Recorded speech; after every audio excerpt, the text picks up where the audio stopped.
We experience it every day. Someone you assume to be healthy, strong, vibrant, suddenly has a heart attack, develops cancer, or even, I hate to say it, dies with no warning signs at all. So if these assumed to be healthy people were not as healthy as we would have thought they were, what was missing in their life? Was it chiropractic? Their diet? What? To learn more and take a closer look at what healthy really is, let me introduce Dave Majors.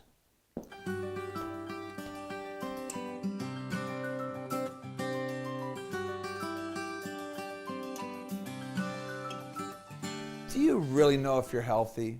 How do you know if you're healthy? What affects your health?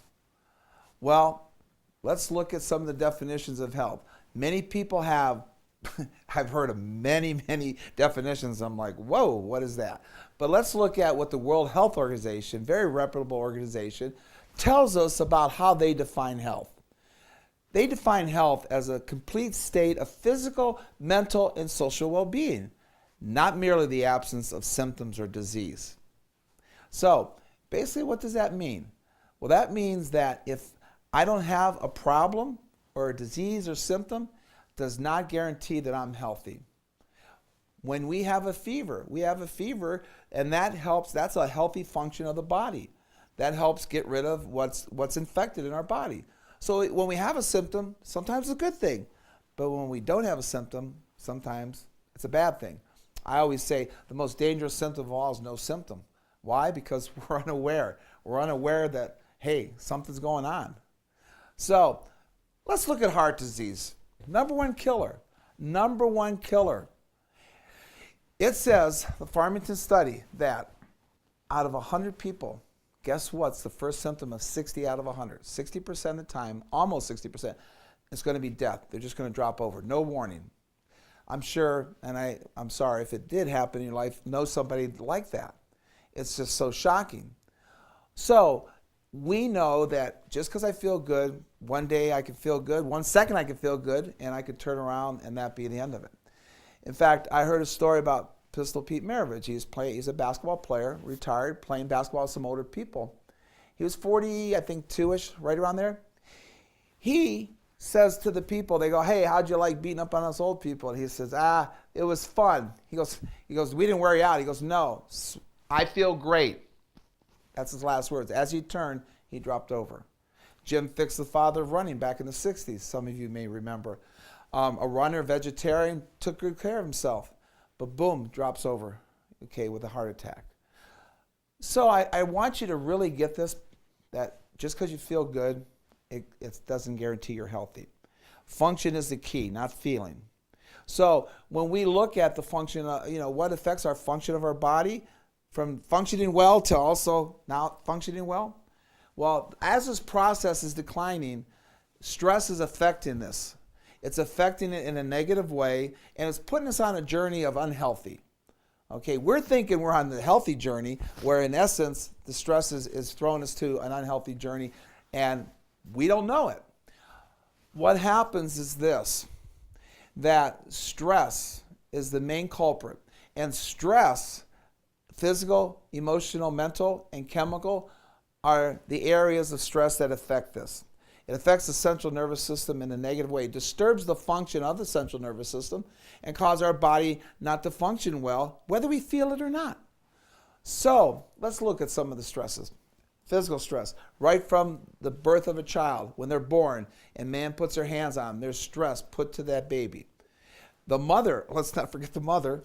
The mother has not only stress of carrying the baby, but then afterwards the book bag and baby and everything else. I've never seen the best jugglers than mothers. They can carry everything plus cook and everything, all together at the same time. So from birth process, then you go from 0 to 5. You have 5,000 falls. 5,000 falls. Oh, learning to walk, falling off a couch. My grandson even the one time fell 20 times in the bathtub when I heard this fact. Just like, not bad falls, but just boom, boom, boom. But they get up and they're resilient. They're like a little bouncing ball. So 5,000 falls by the time they're 5. Then they start to get involved in sports, gymnastics, and most of the time, you're in 20 million different things. They're running the kids all over. And these are good stresses. They're fun, they're playing, but tumbling, boom, they're falling. Sports, they're falling. And we don't recognize it unless they break a leg or they have something traumatic. But it's these little microcosms of falls and stresses on the system over time accumulate, and our bodies adapt. Now let's look at emotional. What's emotional, mental? Well, loss of job, the finances, the economic situation today in America has been very under stress for years. And we have, a person who's perfectionist, a procrastinator, all these different things in our life, sickness of a loved one. A lot of people now are taking care of their grandmas and their parents. All these stresses are very, very emotional to a person, to like carrying a book bag, if you will, around every day. And you see people walking around like this, and it's like, hey, you got the weight of the world on your shoulders? Yeah, you can tell. And it affects your structure, which then is going to affect your central nervous system from functioning properly. Then let's look at, guess what? The chemical. Aspartame's the number one effect of our health in our country. And there's so many alternatives. Back in my days, in the 60s, we didn't have whole grocery stores that were organic.